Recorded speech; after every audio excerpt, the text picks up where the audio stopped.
In today's video, I'm going to give you 5 top tips to help alleviate your dog's boredom to ensure that they don't become destructive or show any other serious behavioural problems. Welcome back to Fenrir Canine Training. If you are new here, my name's Will. I'm a canine behaviourist, and on my channels, they're dedicated to helping you choose the perfect breed for you and then how to become high-level canine leaders that are able to raise perfect canine companions. So if you are new here and you want to join the amazing community that we're growing, make sure you hit that subscribe button as well as turning on the notification bell so you never miss a future upload. So the world is in a very uncertain place right now, and there is a lot of people like ourselves here in the UK on a lockdown based situation where you're not able to get out and about as much as you would want to. That then obviously includes being able to take your dog out as much as you used to, and then if your dog is stuck at home much more than you'd like them to be, that will then often spill out into the dog getting bored, and when dogs are bored, that is when destructive behaviours set in, as well as a variety of other very negative behaviours that we as high-level canine leaders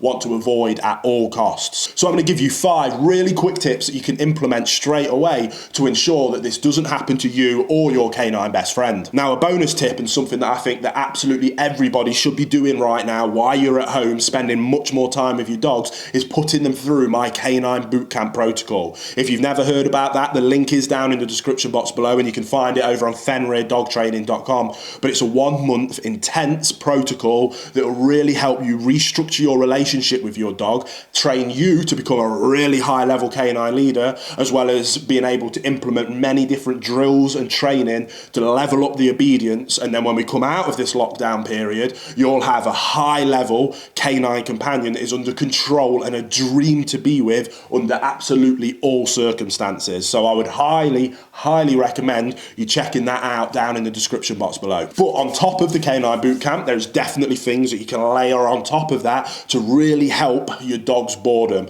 And my tip at number 5 is what I call the go find game. It's a very simple game that you can play with your dog that really makes them have to access their nose. And when a dog accesses their nose and that olfactory system and really takes them back to the core of being a dog, because dogs should use their nose far more than they use their eyes and their ears, but in our culture and society we don't very often give our dogs chance to really access that. When they get locked onto a scent, it triggers a response in their brain that is absolutely exhausting for them mentally, which causes high levels of mental stimulation, which when you've then finished with the game will allow them to be relaxed, calm and chilled out because they're mentally exhausted. Now, if you've never played the Go Find game or taught your dog how to play any kind of scent work, it's very simple how to do it. First of all, you start with your dog in a sit and stay, or get somebody to hold on to the dog. You put some treats down on the floor and you say, go find. The dog will obviously very quickly go to the treats and eat them. It'll be a very fun experience. Then what you want to do is to increase the distance between how you do that. You give them the go find command again. The dog will go to where they've seen that you've hidden the treats, and then they'll find them, be very happy, and it's a very fun game.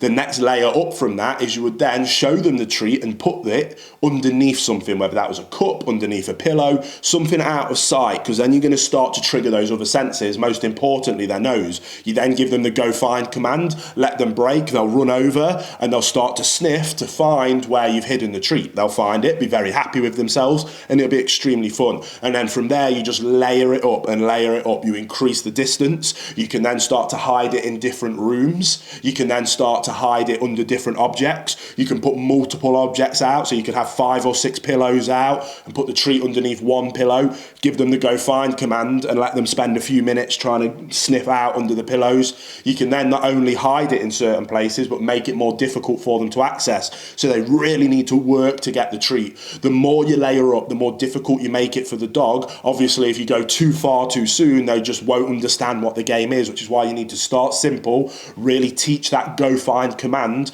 and when they hear go find, the dog will know, okay, awesome, there's a treat somewhere, I better find it. I can't see it, so I'll use my nose. And once you engage that nose, you find a dog will be absolutely having not only the most fun it's ever had, but it will really drain their mind, which will be fantastic for us while we're in this lockdown position that we're in right now. Now, my second tip for you, which is kind of similar but definitely in its own category, is food puzzles. Now, I've talked on this channel before about the Nina Otterson food puzzles, which I think are absolutely incredible. And if you can get access to them still through delivery, for a maybe online online pet stores, or if you can still get Amazon parcels in your area, I highly recommend checking out the Nina Otterson puzzles. Again, this isn't paid, this isn't sponsored. I truly believe they're fantastic. I use them for my dogs. They put them in different varying levels, and they have to kind of scratch at different things to flip up different trap doors or to move things so that they can get access to treats. And again, they'll engage their nose and it'll engage their mind to make them work out how to gain access to the treats. Now, there's other brands that do lots of similar things, and if you can't get access to a dedicated one,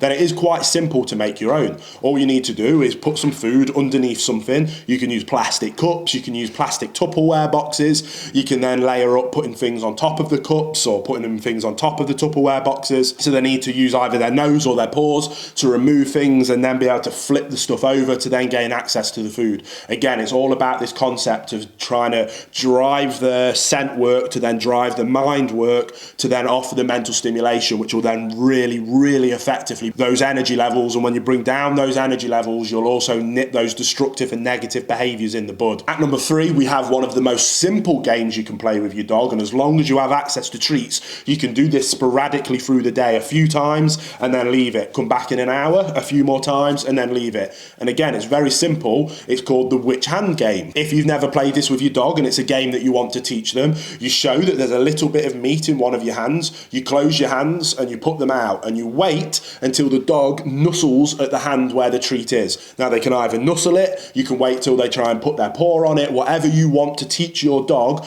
as the marker to gain access to the food is what you then reward them with the food. It's very basic operant conditioning, the forms of positive reinforcement. You're patient, you wait until they offer the desired behaviour, then you give them access to the treat. You can then get to a point where you hide the food behind your back, put your hand out either way, the dog has to sniff which one the hand's in, then offer the desired behaviour. Now, that can be simply just sniffing and wait until they sniff and right, okay, cool, you've marked the right one, there you go, you have access to. And every time you bring your hands out, mark it with which hand.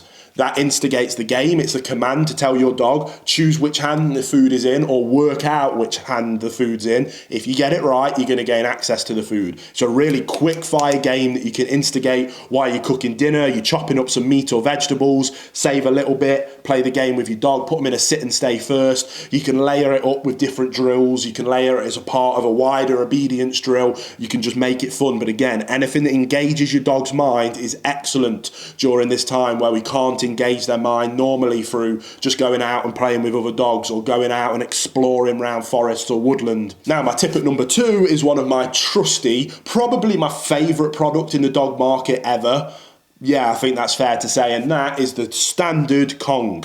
Now, the standard Kong, again, this isn't brand deal, they've not sponsored me or paid me to say this in any form whatsoever, but a Kong is something that absolutely every dog owner on the planet should own and utilise every single day. And they can be utilised for such a wide variety of uses that's actually, I'm going to do a video on that. I'm going to do a dedicated video to all the ways that you can use a frozen Kong in either behaviour modification or initial training in the first place. The frozen Kong is an absolutely incredible tool. So when I say frozen Kong, what I mean is get something, put it in the Kong, freeze it, and then give it to your dog. Now, how you give it to your dog can then be used for, like I say, various different behaviour modification or training tools. But in terms of just alleviating boredom, what I would suggest is blending up some meat and make your own pate, or buy just a tub of pate next time you go to a shop. You can get the really cheap stuff. It's like 60p here in the UK from Aldi for a tub of meat pate. Spoon it in, wedge it in the Kong. I usually have 3 or 4 in the freezer so we can do a few at once so we don't have to be doing it every day.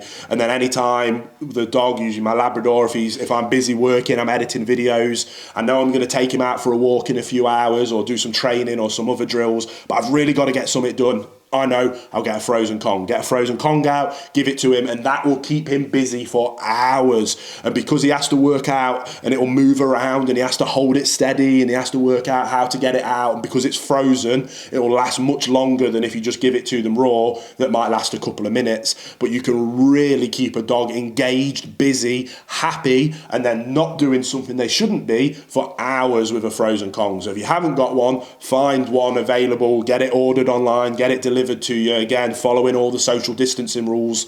But once you've got one, you'll never look back. Now, my tip at number 1 is kind of a little bit of a cheat, really, but it is exercise, exercise, exercise. Again, it's something that every dog trainer or canine behaviourist on the planet will say, but a tired dog is a good dog. A tired dog is a well-behaved dog, and it's cliche and annoying to say for a reason, because it's absolutely true. Now, I completely agree that it can be very difficult to exercise our dogs right now. And one of the next videos that's going to go live on this channel is going to be about helping you exercise your dog during a lockdown, especially if you're in a country where the lockdowns are much tighter than, say, here in the UK. Here in the UK, we are able to go outside 1 time a day to do a good bit of exercise. So for me, I can take my dogs for a good 1 hour walk and then do some training and some drills either side of that, and that is enough to keep dogs kind of content energy-wise, kind of content mentally-wise as well. So if you're in a country where you're not able to do that, then we're going to have to get a little bit more creative. Now, you might be able to think of some creative ways to exercise your dog, and if you can, then definitely do. But if you're struggling for ideas of how to exercise your dog and you're in a more strict lockdown or quarantine, then I am going to help you. That is going to be on the next video, or a video, 2 videos time, but definitely in the next couple of days you're going to see that video. So make sure you subscribe if you are new here. If you've got any other questions whatsoever that you want help with that is specific to helping you during this lockdown and quarantine, leave those down in the comment section below. I genuinely want to help wherever I can during this very difficult time. So stay safe, most importantly be kind, help people where you can, be a good person. Subscribe if you're new here so we can see you on the next episode of Fenrir Canine Training.